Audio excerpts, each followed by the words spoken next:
Pengertian hidrologi. Seperti kita ketahui bahwa permukaan bumi kita ini lebih banyak ditutupi oleh air daripada daratan. Bumi sebagai tempat tinggal merupakan salah satu planet dalam sistem tata surya yang hampir 3/4 permukaannya tertutupi oleh air, baik air yang ada di darat maupun yang ada di laut. Lapisan air yang menutupi permukaan bumi kita ini disebut hidrosfer. Nah, lapisan air yang menutupi permukaan bumi akan membentuk seperti samudra, laut, telaga, rawa, danau, sungai, dan masih banyak lagi. Berdasarkan uraian di atas, hidrologi dapat didefinisikan sebagai ilmu yang berkaitan dengan air di bumi, proses terjadinya, peredaran, tagihan, sifat-sifat kimia, dan fisikanya.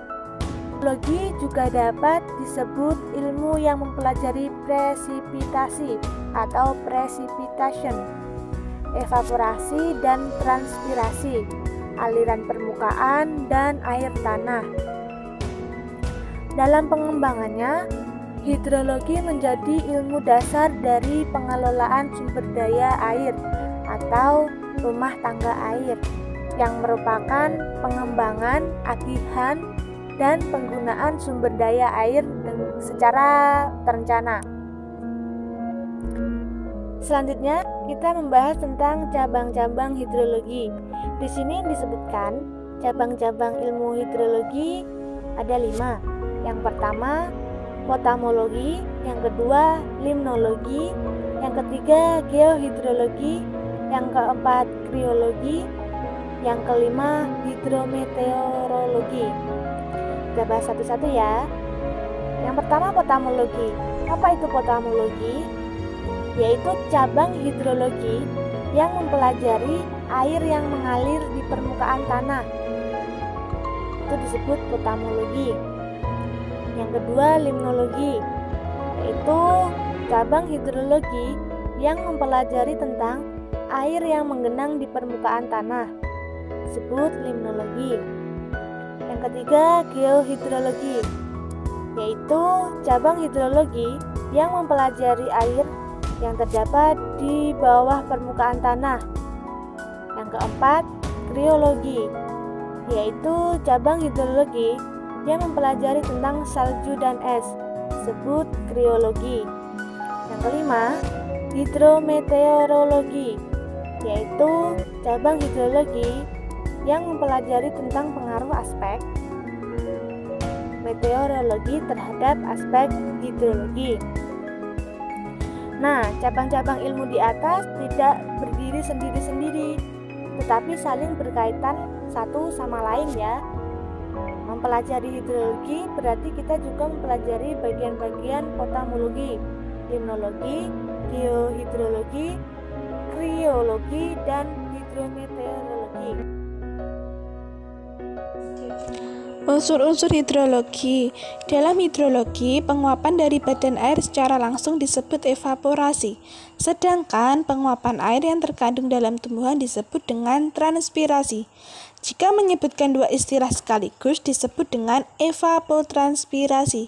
Jika evapotranspirasi adalah gabungan hasil penguapan air yang terkandung dalam tumbuhan dan juga badan air secara tidak langsung. Selain itu, penguapan air yang membasahi dedaunan dan batang pohon disebut dengan intersepsi. Proses intersepsi dapat terjadi selama berlangsungnya curah hujan dan setelah hujan berhenti. Intersepsi bukan menguapkan air yang terkandung dalam tumbuhan, tetapi air juga menempel di bagian luar tumbuh-tumbuhan, yaitu ada air yang membasahi batang, daun, dan kelopak bunga. Uap air hasil evapotranspirasi dan intersepsi mengisi udara dan menjadi awan akibat proses angin yang berhembus. Awan dibawa ke puncak-puncak pegunungan. Hujan dalam istilah hidrologi disebut dengan presipitasi. Presipitasi adalah tetes air dari awan yang jatuh ke permukaan tanah. Jika tetes air tidak sampai ke permukaan tanah disebut dengan virga. Nah, air hujan yang mengenai permukaan tanah dan meresap ke dalam tanah disebut dengan infiltrasi. Akan tetapi sebelum masuk ke dalam tanah, air hujan biasanya menggenang sementara dalam cekungan-cekungan kecil. Proses penampungan semacam ini disebut dengan surface detention. Jadi, dapat disimpulkan, unsur-unsur hidrologi berdasarkan siklus hidrologi terbagi dari beberapa macam, yaitu yang pertama, angin, merupakan sesuatu yang menentukan sebuah kekuatan temperatur udara dari kondisi uap air di suatu tempat. Yang kedua, awan, merupakan kumpulan dari beberapa titik air atau es dengan jumlah yang cukup banyak dan juga merupakan bagian dari inti kondensasi. Yang ketiga, air tanah, merupakan sesuatu air yang bergerak di dalam tanah yang memiliki beberapa lapisan batu pasir yang disebut dengan istilah aquifer. Sedangkan air tanah yang bergerak di dalam retakan batuan disebut air celah. Yang keempat, evaporasi, merupakan sebuah peristiwa yang terjadi karena adanya perubahan air menjadi uap dan bergerak dari permukaan tanah dan permukaan air ke udara. Yang kelima, evapotranspirasi, merupakan gabungan dari beberapa hasil penguapan melalui tubuh air dan tumbuh-tumbuhan. Infiltrasi, merupakan suatu air es salju yang jatuh ke permukaan bumi kemudian meresap ke dalam tanah. Yang ketujuh, kondensasi, merupakan sebuah proses perubahan uap air menjadi air hujan yang disebabkan adanya pendinginan atmosfer. Yang kedelapan, presipitasi, merupakan sesuatu yang berbentuk cairan yang berasal dari atmosfer kemudian akan tercurah ke permukaan bumi atau juga disebut dengan hujan. Runoff, merupakan sebuah pergerakan air dari permukaan tanah yang disebabkan karena adanya presipitasi air hujan, es atau salju sehingga meresap ke dalam tanah. Yang terakhir yaitu tubuh air, merupakan bagian yang paling rendah di permukaan bumi yang dapat menampung air. Tubuh air tersebut terdiri dari berbagai macam seperti sungai, danau, waduk, rawan, dan lain sebagainya.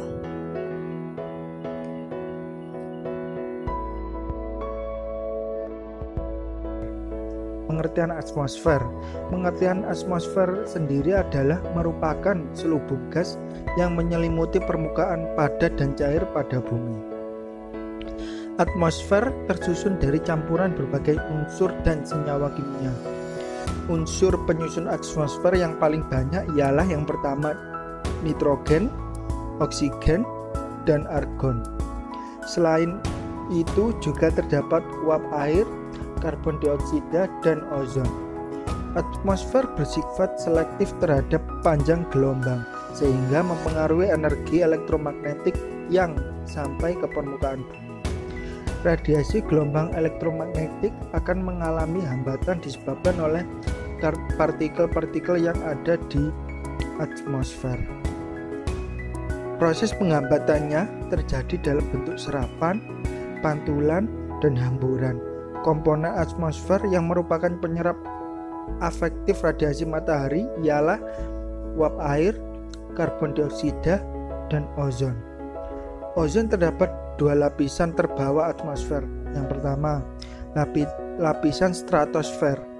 Lapisan stratosfer ialah berfungsi untuk melindungi bumi dari sinar UV. Dan yang kedua adalah lapisan troposfer. Lapisan troposfer ini bersifat polutan dan dapat membahayakan kesehatan manusia.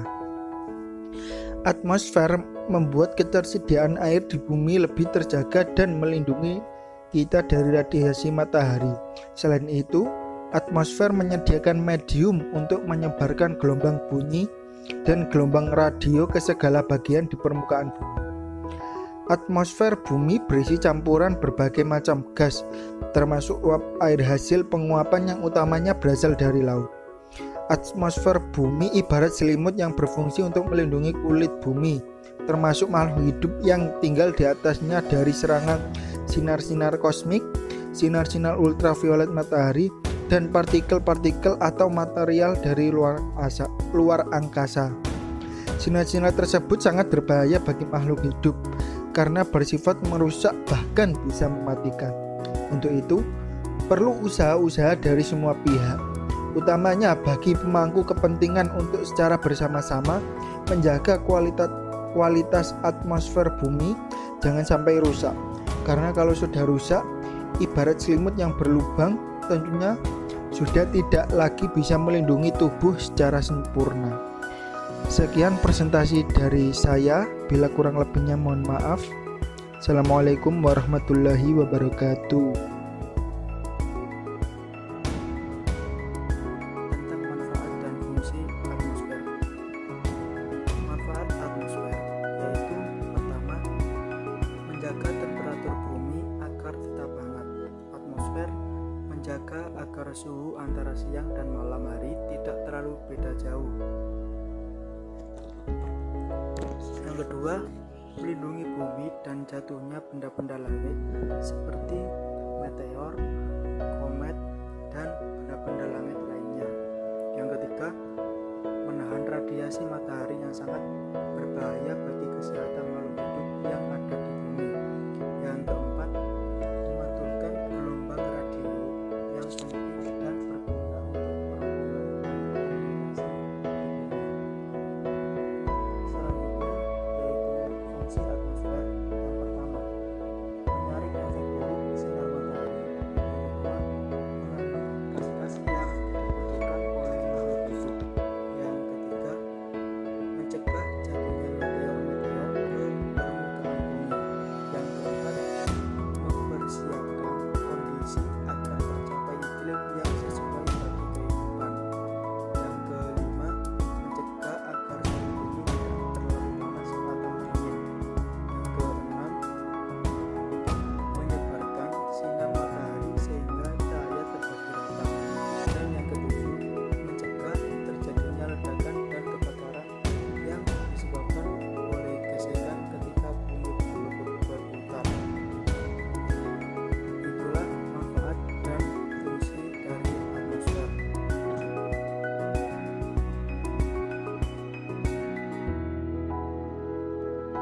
Atmosfer terdiri dari 5 lapisan, yaitu troposfer, stratosfer, mesosfer, termosfer, dan eksosfer. Yang pertama, troposfer yaitu lapisan yang paling terendah dengan ketinggian 0 sampai 15 km, di mana campuran gasnya paling ideal untuk menopang kehidupan di bumi. Dalam lapisan ini, kehidupan terlindungi dari sengatan radiasi yang dipancarkan oleh benda-benda langit yang lain. Lapisan ini merupakan yang paling tipis daripada lapisan yang lain, kurang lebih 15 km dari permukaan tanah. Pada lapisan ini terjadi peristiwa cuaca seperti hujan, angin, musim salju, kemarau, dan sebagainya. Nah, yang kedua yaitu stratosfer. Pada lapisan ini sering terjadi atau sebagai tempat untuk pesawat terbang. Nah, perubahan cuaca bertahap dari troposfer ke stratosfer, dimulai dari ketinggian sekitar 15 sampai 40 km. Lapisan ini banyak mengandung ozon, walaupun kadang ozon yang di atmosfer hanya berkisar 6 kali 10⁻⁷. Walaupun hanya sebagian kecil, namun peran ozon ini sangat penting, yaitu melindungi bumi dari sinar ultraviolet. Nah, yang ketiga, lapisan mesosfer. Udara yang di sini akan mengakibatkan pergeseran berlaku dengan objek yang datang dari angkasa dan menghasilkan suhu yang tinggi. Kebanyakan meteor yang sampai ke bumi terbakar oleh lapisan ini. Nah, yang keempat yaitu lapisan termosfer. Lapisan ini berada di atas mesopaus sampai pada ketinggian 650 km. Lapisan ini terkadang dinamai dengan ionosfer karena pada lapisan ini gas-gas akan mengalami ionisasi. Nah, kadar radiasi yang terjadi menyebabkan reaksi kimia sehingga membentuk lapisan listrik yang dikenal dengan ionosfer yang dapat memantulkan radio. Nah, sebelum munculnya era satelit, lapisan ini berguna untuk memancarkan gelombang radio dari jarak jauh. Nah, lapisan yang terakhir yaitu eksosfer, yaitu lapisan yang paling luar dari bumi, yaitu pada lapisan ini terdapat refleksi cahaya matahari yang dipantulkan oleh partikel debu meteorik. Kegunaan atmosfer untuk kehidupan dan pertanian yaitu sebagai berikut.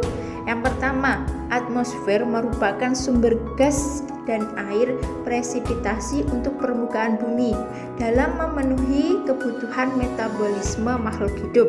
Atmosfer juga merupakan gas nitrogen, oksigen, dan karbon dioksida yang berlimpah. Nah, yang kedua yaitu atmosfer adalah penyaring atau filter radiasi surya.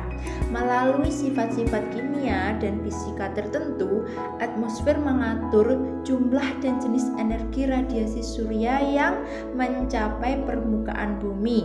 Nah, ozon sebagai contoh yang terkonsentrasi di lapisan atmosfer pada ketinggian antara 20 sampai 35 km, tetapi masih ada dalam jumlah besar sampai ketinggian 50 km, berperan untuk melindungi kehidupan terestrial dari radiasi surya yang merupakan organ tubuh makhluk hidup atau mematikan.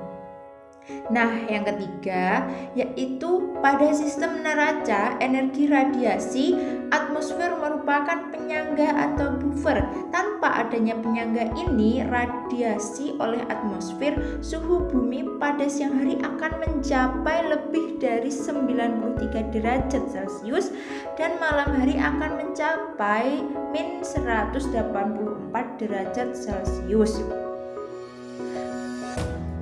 Lebih lanjut, jumlah panas yang besar yang digunakan untuk evaporasi air permukaan akan dilepaskan kembali ke atmosfer ketika uap air berkondensasi membentuk awan dan hujan.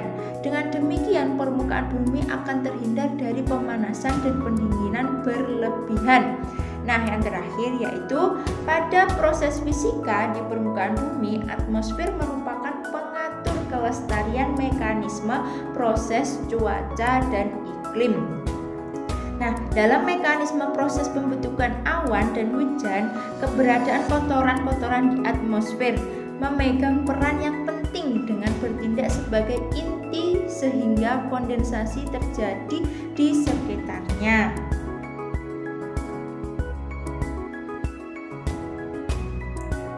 Dalam Al-Quran juga dijelaskan mengenai siklus hidrologi dan atmosfer seperti pada surat Ar-Rum ayat 48 dan surat Al-Mu'minun ayat 18. Di situ dijelaskan mengenai siklus hidrologi. Dan pada Quran surat Al-Baqarah ayat 29 dan Quran surat Fussilat ayat 11-12 di situ menjelaskan mengenai atmosfer.